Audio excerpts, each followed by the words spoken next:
خیبر کا قلعہ ایک بہت ہی مضبوط قلعہ تھا جس کو حضرت علی رضی اللہ تعالیٰ عنہ نے فتح کیا اور وہاں کے سردار مرہب کا بہت بہادری سے مقابلہ کیا۔ رات آہستہ آہستہ گزر رہی تھی، صبح کے اجالے ہر طرف پھیلنے لگے۔ ایسے میں یہ شہر بہت صاف نظر آنے لگا۔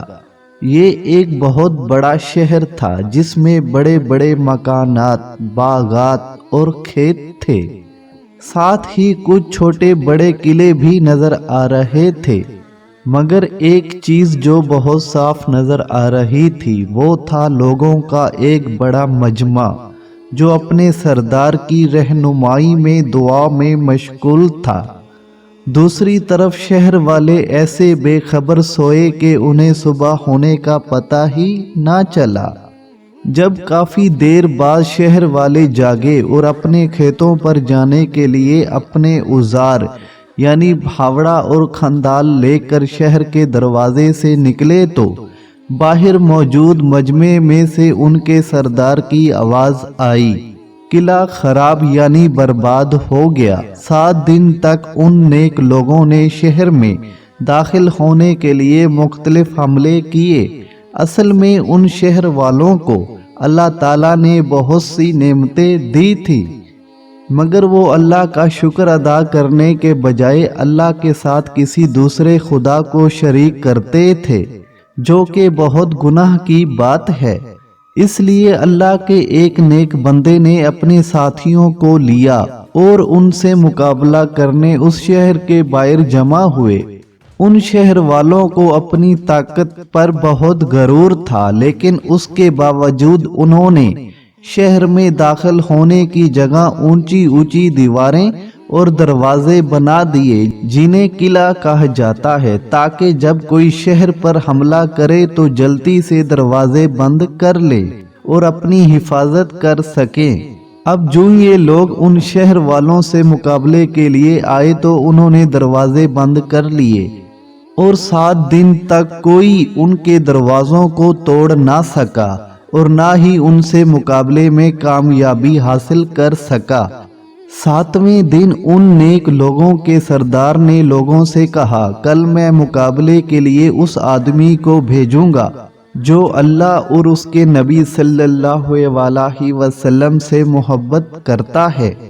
یہ بات سن کر نیک لوگوں میں موجود سب لوگوں کو ہی مقابلے کی خواہش پیدا ہوئی، مگر ان کے سردار نے نام لے کر ایک آدمی کو پوچھا۔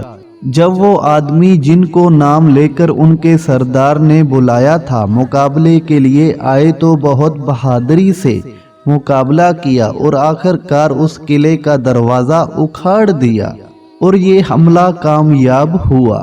نیک لوگوں کا یہ مجمع مسلمانوں کی جماعت اور صحابہ کرام کی جماعت تھی اور ان کے سردار انبیاء کے سردار پیارے نبی صلی اللہ علیہ وسلم تھے۔ جس بہادر کو مقابلے کے لیے بھیجا وہ حضرت علی رضی اللہ تعالیٰ عنہ تھے، جن کا لقب حیدر یعنی شیر تھا۔ حضرت علی رضی اللہ تعالیٰ عنہ صحابی رسول، چوتھے خلیفہ راشدین حضرت محمد صلی اللہ علیہ وسلم کے چچا زاد، بھائی اور داماد تھے۔ خیبر کا قلعہ ایک بہت ہی مضبوط قلعہ تھا جس کو حضرت علی رضی اللہ تعالیٰ عنہ نے فتح کیا اور وہاں کے سردار مرہب کا بہت بہادری سے مقابلہ کیا۔ حضرت علی رضی اللہ تعالیٰ عنہ کی طاقت کا یہ حال تھا کہ آپ رضی اللہ تعالیٰ عنہ اکیلے ہی قلعے کا دروازہ اکھاڑ پھینکنے میں کامیاب ہو گئے، جبکہ جنگ کے بعد کئی لوگوں نے مل کر اس دروازے کو اٹھانا چاہا تو نہیں اٹھا سکے۔ حضرت علی رضی اللہ تعالیٰ عنہ بہت طاقتور ہی نہیں بہت بہادر بھی تھے۔ پیارے نبی صلی اللہ علیہ وسلم کو جب نبوت عطا ہوئی تو پیارے نبی صلی اللہ علیہ وسلم نے حکم دیا کہ اپنے خاندان والوں کو دین اسلام کی طرف بلاؤں۔ اس کے لیے پیارے نبی صلی اللہ علیہ وسلم نے اپنے خاندان والوں کو کھانے کی دعوت دی اور کھانے کے بعد دین اسلام کے بارے میں بتایا۔ یہ تمام کے تمام بڑے سردار تھے اور 40 افراد تھے۔ ان کو اسلام کی دعوت دی اور ان سے پوچھا کون ہے جو میری بات قبول کرتا ہے؟ اس پر وہ تمام لوگ خاموش رہے مگر حضرت علی رضی اللہ تعالیٰ عنہ جو 10-11 سال کے بچے تھے، انہوں نے پورے مجمع میں کھڑے ہو کر پیارے نبی صلی اللہ علیہ وسلم کا ساتھ دینے کا وعدہ کیا۔ حضرت علی رضی اللہ تعالیٰ عنہ بچپن ہی سے پیارے نبی صلی اللہ علیہ وسلم کے ساتھ رہے اور پیارے نبی صلی اللہ علیہ وسلم نے ہی آپ کی پرورش کی۔ وہ اس طرح کہ مکہ میں بہت سخت قحط پڑا اور حضرت علی رضی اللہ تعالیٰ عنہ کے والد حضرت ابو طالب بہت غریب تھے۔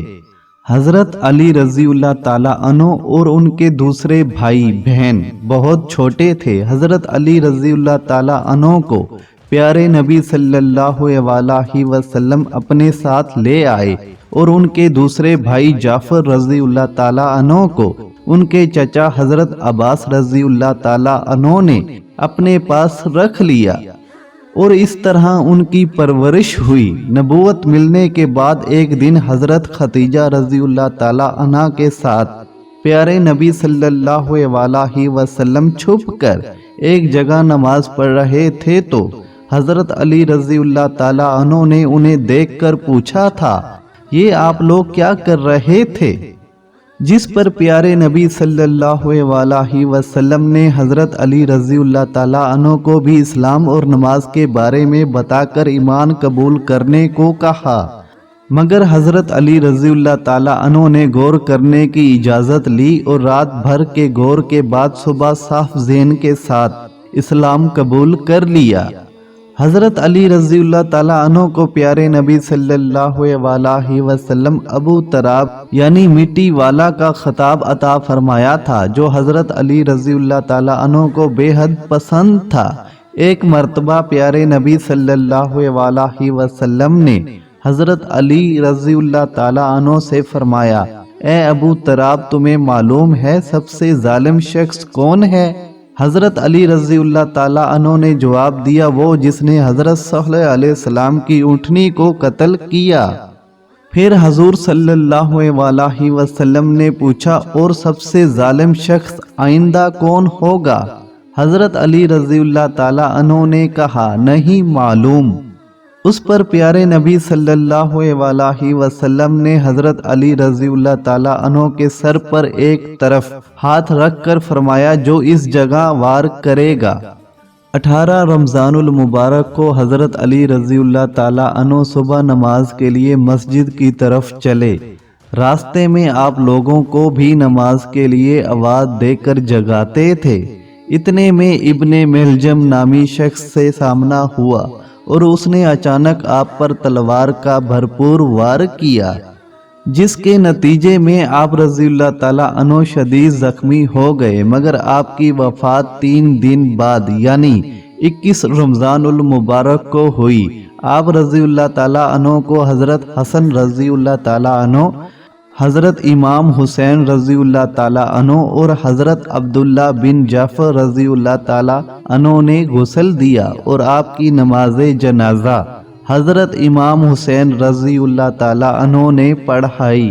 بہادری کے علاوہ سادگی، عبادت اور خوف الہی آپ کی سیرت کی خاص خوبیاں تھیں۔ زمانہ خلافت میں تنہا بازاروں میں گھومتے پھرتے، بھولے بھٹکے لوگوں کو راستہ بتاتے، کمزوروں کی مدد کرتے اور تاجروں دکانداروں کو عدل کے بارے میں قرآنی آیات سنا کر عدل کا حکم دیتے، معمولی غذا اور سادہ لباس استعمال فرماتے۔ زمانہ خلافت میں بھی انتہائی سادگی سے زندگی بسر کی۔